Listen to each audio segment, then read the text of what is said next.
Hi everybody, today is November the 3rd, and as always, we're gonna tell the pain story.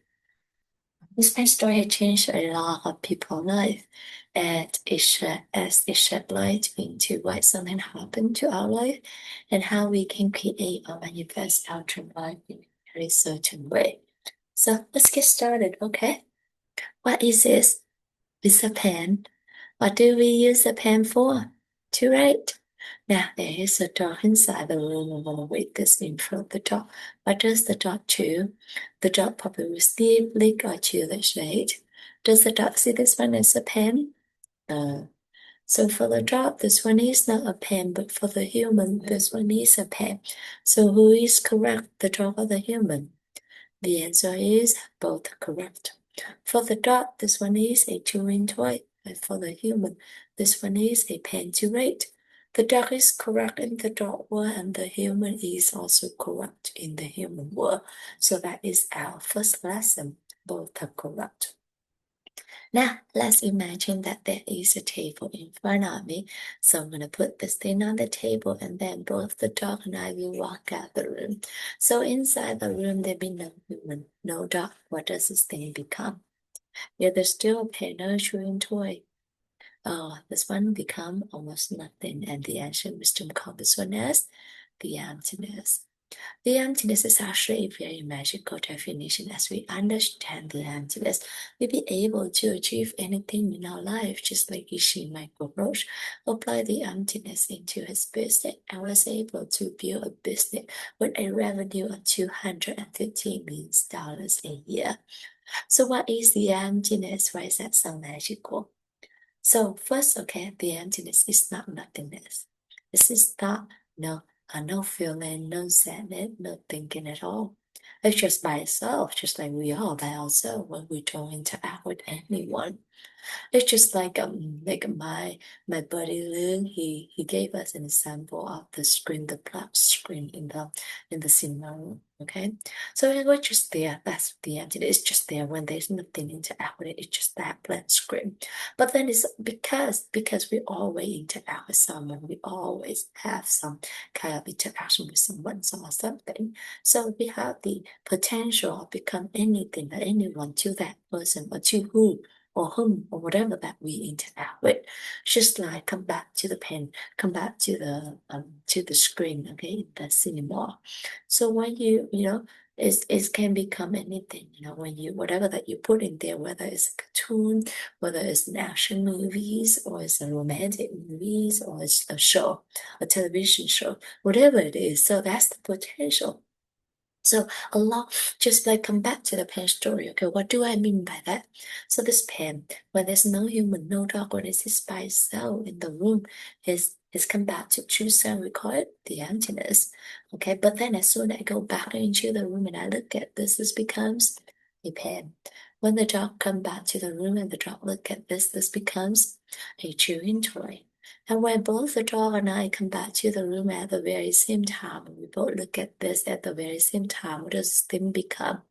Oh, it becomes two things, a pen for me and a chewing toy for the dog. So a single thing, when there's no interact, when it doesn't interact with anything, then it's come back to truth and we call it the emptiness.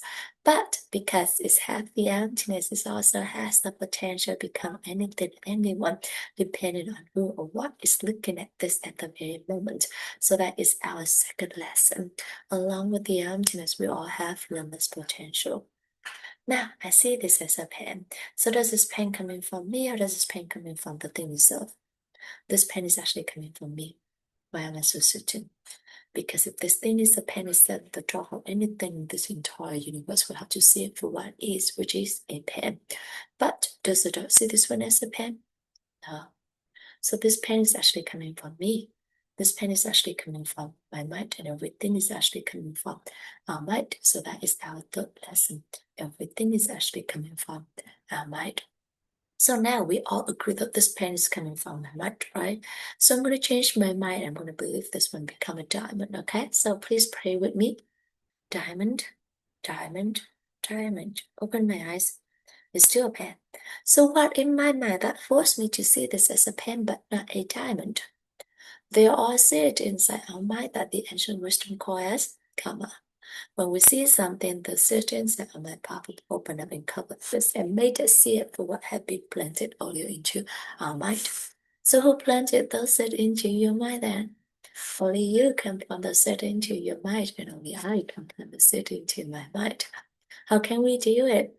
We do it by three ways: by our words, by our actions, by our thoughts, especially to other people. So, for instance, I'm going to hold on to this. I'm going to say that I have the pen. Would you like to have the pen? When my friend say yes, please, I'd be so happy to give this to my friend with the hope that I can help my friend. So when I give this palm open up and both me and my friend will see it, and it start leaving mark in my mind. A couple days later, when I see this, I recognize this one as a pen, which means that the seed of the pen is being planted into my mind. And I pop up and open up and cover this and let me see it as a pen. And this is how a pen become a pen. Anything surround us become what and who they are to us. In the pen story, there are several meaningful lessons. Today we went over four different lessons. The first lesson is both are corrupt, so we learn to respect each other's opinion, we learn to respect each other's choices, and we also learn to listen to each other with a compassionate heart. And with that, I want to stress the importance of being and with that, I want to stress the importance of being able to listen to yourself, to understand yourself, and to respect yourself. Because when you be able to do that, you will be a safe haven to your whole body. And if something happened out there, nothing can interact. You're safely, your safety haven't right there. And then when you become the anchor of yourself, you'll be able to do all that to yourself. Then you can extend that to people surround you and give them the gift of happiness in the relationship. Because in the end, I believe in any type of relationship, we all long for being able to be listened to be understood, and to be respected. The second lesson is along with the emptiness, we all have limitless potential. So trust your potential, trust the potential of within or everyone so around you, and trust the potential whatever happened to you. And we don't blame anyone because in the end, and trust the potential of within so around you. Okay. And this is that, the linkage between lesson number one and lesson number two is that, once you be able to when you be able to listen to yourself or to anyone and trust them and respect them, you recognize them for who they are, for what they are, which is the emptiness where they don't interact with anyone, right? And just yourself. So you know their strength, their weakness. And with that, you be able to see what the potential they can be, what potential that they have, who they can be with this person or with that person or different things. So that is the second lesson. Moving on to the third lesson is everything is actually coming from the seed inside our mind.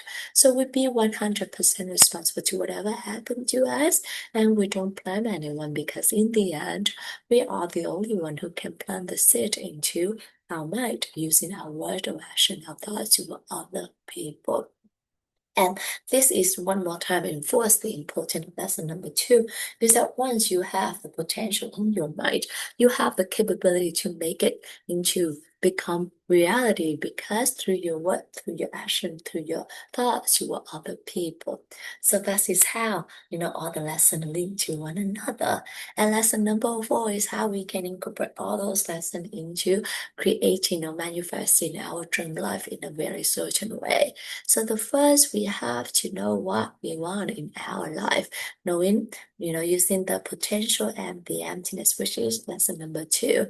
And then after that, we use lesson number three. So planting those it into our mind through our mental action, our thoughts with people.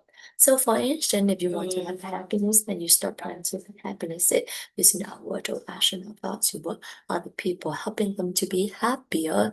If we want to have prosperity, then we use our word or action, our thoughts, helping other people to be more prosperous. And just like that, whatever that you want, making sure that you use your word, your action, your thoughts to other people as well. And the lesson that I would like to share with you all today is that last week is actually quite a difficult work week for me emotionally. And I think it's it's maybe because I haven't been, I haven't been doing much exercise. So initially, I think it's the stagnant in myself, causing me to have the stagnant in my emotion as well. But then there's different things happen as well in the relationship. It really make me doubt doubt who I actually am, and then what I actually did in the past, making people think about me or the people surround me that way. And I get really, really sad about it. But then I'm very fortunate to be able to listen to be able to talk to myself, to talk to my husband, and get the clarity that, once come back to the clarity that, I'm not sure what happened in the past. I'm not sure what I did in the past, but then it's already in the past. And as long as I live with dignity, with honesty, and with kindness, I treat people with kindness to the best of my ability, then the rest will be, it just depend on them, whether they accepted it, whether they like it, whether what they interpreted it. It doesn't matter to me as long as I know that I live true to myself and I'm being kind to them, then that is what matters to me. And another lesson is that, no matter what happened, whatever that they look at me, I still treating them with love, with dignity, and with kindness, because I think that in the end, that's what really matter, and that's what really mattered to me, to be honest. So, and when I came through it, I actually feeling like a relief, um, because it's a way for me to go, and it's mine. It's who I have always been. So that's the lesson that I would like to share with you all today, and it's really equal with the last pain story that I heard today from Lou, which is try to take a step back, try to see it from a distance, don't react to it, and then cultivate your heart with love, gratitude, and understanding. So that is what will create or bring happiness into yourself and into anyone around you. Thank you so much for listening to me today. Thank you, Andrew, for accompanying me in this 2000-day journey. And if by me share with you the pastry or my lesson is something good, I would like to dedicate that to my church family, to my friends, to my coworkers, to my clients, to any living things in this world and any other worlds, with love, wisdom, and gratitude. And also, may the people in the central part or in any part of the world that are suffering because of the weather, because of anything, and also may the earth feel safe, feel calm, and remember, we all love you. Thank you so much. Have a beautiful day. Bye bye, everyone.